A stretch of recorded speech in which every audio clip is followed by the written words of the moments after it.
everybody, welcome back. Review time, where we geek out about a movie we just saw, and we just saw Arrival. Da-ding! So this is going to be our all the spoilers review. We're going to talk all the spoilers we want. We're going to spoil the crap out of this movie, which there's some big twists, so you don't want spoilers. The entire movie spoilers. It pretty much is. We'll get to that in just a second, but this is going to be, you know, you want to watch the review without spoilers, you want our no spoiler review, the link is in the description below, or something's popping up right about now. You can click on that, check that out, and then come on back to this video when you're ready for spoilers. So here's your warning, you ready? Spoilers, spoilers, spoilers, spoilers, spoilers. Cool? Cool? All right, everybody gone? You had enough time to click away? Okay, so when the aliens invaded, oh wait, for real, they did this time. I usually make the joke about them not. But very, very cool movie. We'll just hit our general. Well, let's just hit our general feelings, and then we can go into spoilers talk from there. But I really, really liked it. I'm anxious to rewatch it from the beginning because spoilers, it is a very timey-wimey movie, more than you would expect. And I want to see how well that all plays once you know how the ending occurs. Although it's hard to call it an ending because with the message of the movie, there is no linear time. But I really enjoyed it. We talked about everything being very well grounded. The cinematography, the performances are fantastic. There's minimalistic music and design and all that stuff. It's very intelligent. It's very much a thinking piece. You're going to need to use your brain. You know, it's not a big summer blockbuster kind of thing. It's slow and it's quiet, but not in a bad way. You compared it to kind of an compared it to kind of an art house kind of thing, and I think that's pretty fair, just with a bigger budget. Amy Adams is fantastic. There's some emotion in it, and again, just really cool twists and very real.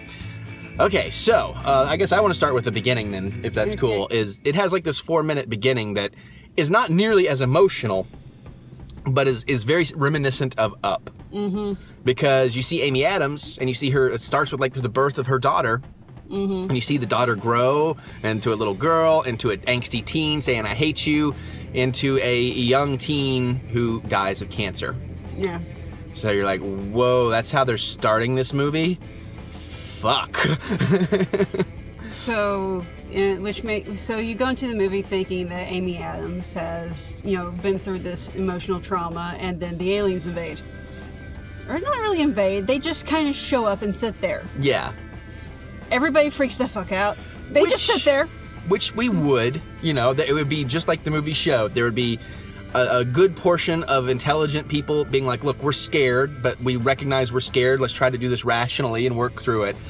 But then you got... I'm fearing the rest of humanity more than I'm feeling the aliens just sitting there doing nothing. Yeah, I agree, and that becomes a problem because you know, a couple of military dudes do go rogue and try to blow shit up, but the aliens save the day because time doesn't exist for the aliens. And this is where we get into the stuff I'm really excited about. They can see the future, they can see the past, it's not linear. And that's the cool fucking twist of the movie. It's not linear. Like she learns the language and suddenly her existence in time is not linear.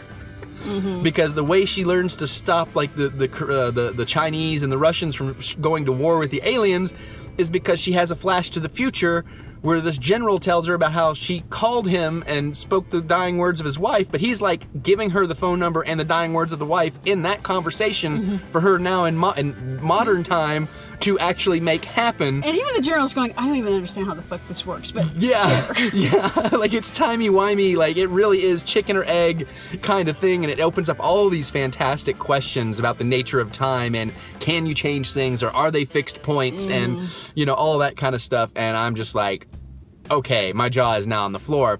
And the big reveal being that stuff from the beginning had not happened during the alien stuff. That all happened after the alien stuff. And the coolest thing is she starts to learn the language. She starts to really learn it.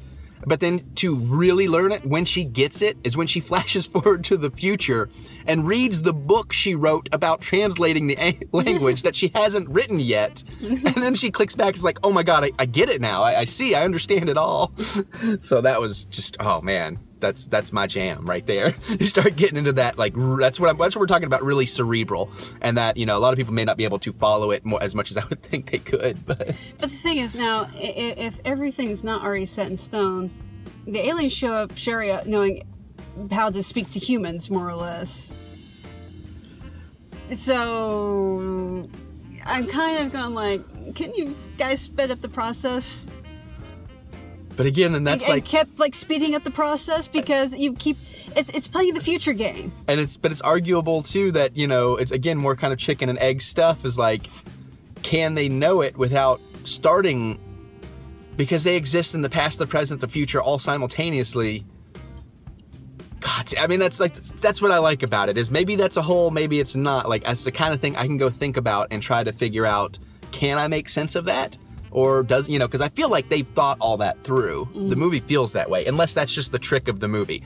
And it's one of those movies that seems smarter than it is when you really break it down. I don't know. Right now, it seems brilliant to me, though.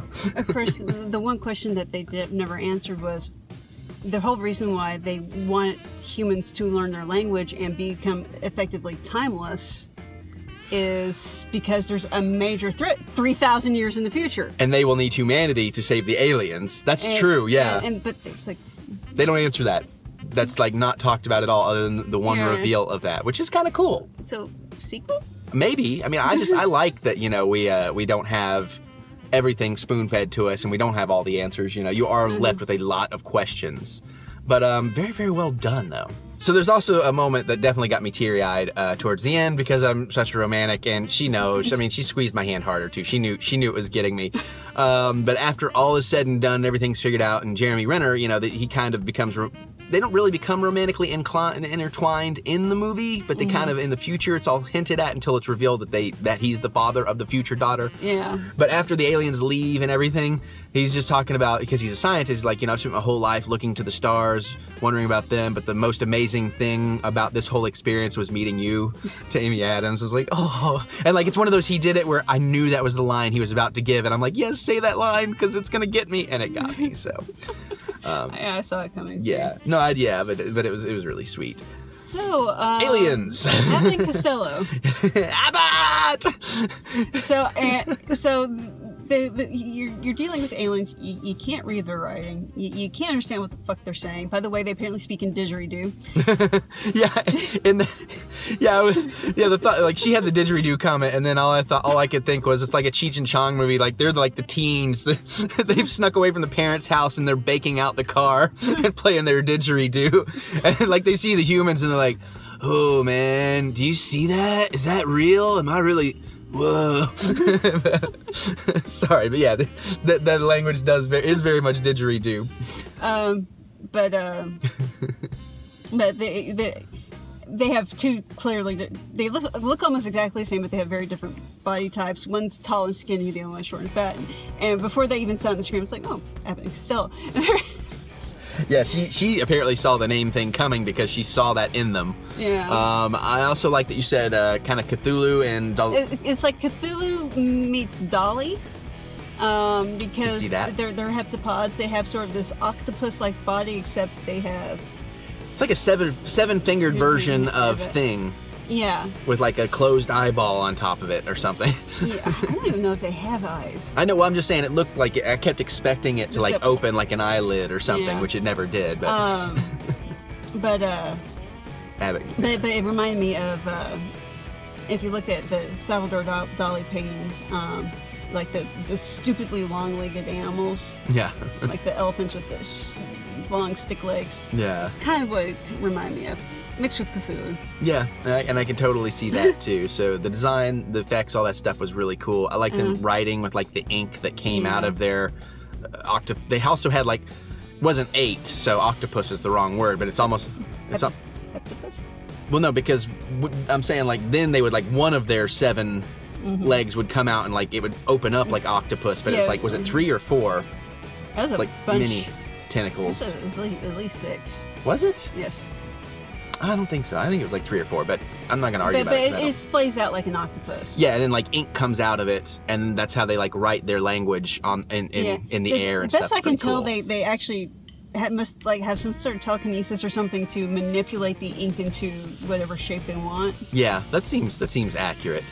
But I thought all that was really cool and very well realized. The effects and everything were really well done with that. Yeah. I'm also realizing, though, as good a movie as it is, even though it is slow and quiet, as we've said, in a good way, other than like the big reveal of, you know, time becoming non-linear, there's not a whole lot really going on in the movie. Oh, I was going to say, us for the telekinetic thing, they also did that telekinetic blast where the bomb was about to go off. Yeah. Just kind of. Yeah, that was pretty cool because I guess they saw the future. Yeah. They sensed that, hey, you guys are in danger, so they threw him out the room with, oh yeah, the gravity stuff going into the ship and everything, and the gravity shifts. Yeah. That's pretty damn cool. You know, I think a good reference for the pace of this film is it's very Kubrickian, if you will. So like a Space Odyssey? Yeah, and like even like The Shining or whatever. You know, he had a very slow, methodical pace to his films. I think that's a good analogy to the pacing of the film, because you don't really complain about his movies being slow, but they definitely always kind of felt slow, you know, and definitely quiet. So I think there was definitely some Kubrick influence going on in this. But yeah, so overall, I mean, it's just really cool. But again, not really a whole lot of story. The story that is there is so dense, I guess. It just feels like there's more story, and the rest is really just how would we react in this situation. Yeah. And I think we talked about that a bit, but very realistically. Yeah. I just love the way they break down. It's just like, okay, how do we learn a language that is absolutely like nothing else we've ever encountered? And all the argument she makes as to why we have to start with these basic steps to get to the bigger questions, I thought was really, really clever. Yeah. And it's not done like you're in a classroom being lectured either. I mean, it's just it's really presented very well. And they did a really good job too with like there's no real like, even the bad humans aren't like overly bad. You know, like the ones that come in with the opposing views. It's not like your standard movie of, oh, I'm military guy, fuck this, we're just gonna blow them out of the sky kind of thing. It's like they're all right in what they're thinking, but they're also opening to reason and all that kind of stuff. Well, it helps that the ships just don't do anything except sit there. True, but you know, I mean, in your average movie, there's always someone like the CAI guy would be the guy like, no, this is bad. We just need to destroy them now while we have the chance. You did have like the talking heads, like the nut, like it's like they're going to die. It's like yeah, because like an Alex Jones type or something, conspiracy theorist. But you know, I mean, that's very realistic. I mean, without getting into it, we're seeing all that right now. So another thing I just wanted to mention too that I thought was kind of funny was in the very beginning, you know, she's gone to teach at the college, gone to work essentially, and like everybody's just kind of suddenly gathering around these TVs, and she's kind of like, huh, what's going on? Just walks on into her classroom, and most of her class is gone. There's a few students there. She's like, where is everybody? Okay, well. I think that was a misdirect to help reinforce the fact that you think that her kid actually had already died. So she's sort of in her own headspace most of the time. Okay, I could see that. I see where you're coming from with that, yeah. But I mean, I wasn't complaining about it. I just thought it was a neat little thing. And then, you know, one student's phone goes off, then another student is like, is there news you want to share? Like, can you turn on the news channel? And they're like, oh, fuck, okay. But that's how I read it when I get that. She clearly showed no interest in unusual behavior. Yeah, because I think there was something else going on. I mean, again, that may just be a trick and a conceit. Again, that's why I want to see this movie again, because I feel like this was actually a really brilliant movie. But it could be one of those movies that it's like they've just given you enough brilliant mumbo-jumbo, if you will, to make you think it's a smart movie, and maybe it's not. But I hope I'm wrong. I hope it is as smart as I feel like it is coming out of it. I think it is. And there's a lot of smart choices being made, if nothing else. So, and again, you just start getting into that nature of time and existence kind of thing, and I'm just like, yes, please, more. There's a reason I love the Doctor. So, surprisingly, no Doctor Who reference. There should have been. Oh well. No. They should have thrown a little blue box in the back of something when she's like, visual. I just wanted it. Somebody, a nerd at a computer could have had a TARDIS like sticker on it or something. Because that would just been a little too on the nose. All right, fine. Taking away all my fun. I'm lying. She is all my fun. She can't take it away if she's there. But I said if you're there. If you're not there, then yeah. If you're not there, then you are taking away the fun. You locked the door on me. I thought you liked the door lock. Actually, I don't think it was locked. I think you hit it. You locked it when you hit the. Oh, and now you've hit that. Okay. Well, anyways, guys. as I run chaos upon this review. Yes. Wreak havoc. Yes. Bringer of chaos. That's why I love her. All right. Well, anyways, we hit up Target. I found not like some cool anybody's Star Wars watched stuff. this for anyways. See, that's some bullshit. They all watch it for you. They don't watch it for me. Anyways, All right, so this was our spoiler thing. So if you saw it and you want to talk spoilers, we would love to know what your thoughts are. We would love to know your take on things. You know, did you like it? Did you see anything coming? Just whatever you want to talk about, because this is definitely a movie worth talking about and geeking out about. And like I said, this is the spoiler video, so spoil away all you want in the comments. Let's geek out, right? Cool. And also click that thumbs up button. Give us the thumb of encouragement. We do love to be encouraged. And that's about it, guys. So I'm gonna maybe check Walgreens for Star Wars exclusive pops and then see what we're gonna do.